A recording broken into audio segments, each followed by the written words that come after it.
السلام علیکم پاکستان۔ سعودی عرب کے ولی عہد اور وزیر اعظم شہزادہ محمد بن سلمان کے حج انتظامات کا جائزہ لینے کے لیے منی کا دورہ کیا۔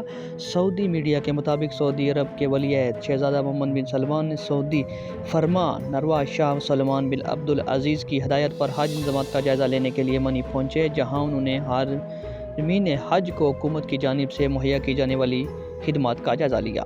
بتایا گیا کہ حجام کی رہنمائی کے لیے سعودی حکومت کی جانب سے فوج، پولیس اور رضاکار تعینات کیے گئے ہیں۔ اس موقع پر 40,000 کمانڈر، 1,25,000 اہلکار، 40,000 ٹریفک پولیس کا عملہ، سعودی وزارت حج کے 95,000 ملازمین، شہری دفاع کے 17,000 اہلکار، حرمین کمیٹی کے 10,000 اہلکاروں کے علاوہ 25,000 سعودی یونیورسٹیوں کے طلباء بھی حجام کی خدمت کے لیے کمر بستہ ہیں، جبکہ ڈرون، طیاروں سمیت ہیلی کاپٹرز کے ذریعے بھی مناسک حج کی ادائیگی کے موقع پر خصوصی نگرانی کا انتظام کیا گیا۔ معلوم ہوا کہ رواں برس 160 سے زائد ممالک اور اندرون ملک کی تقریباً 30 لاکھ عازمین حج کی سعادت حاصل کر رہے ہیں۔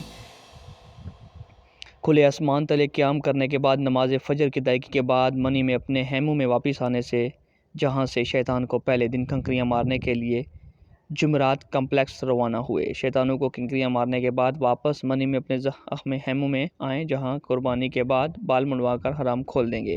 اسی طرح دوسرے دن بھی شیطان کو کنکریاں مارنے کے لیے جمعرات کمپلیکس جائیں گے اور تیسرے دن بھی شیطان کو کنکریاں مار کر مکہ مکرمہ میں اپنی رہائش گاہوں گے واپس آ جائیں گے۔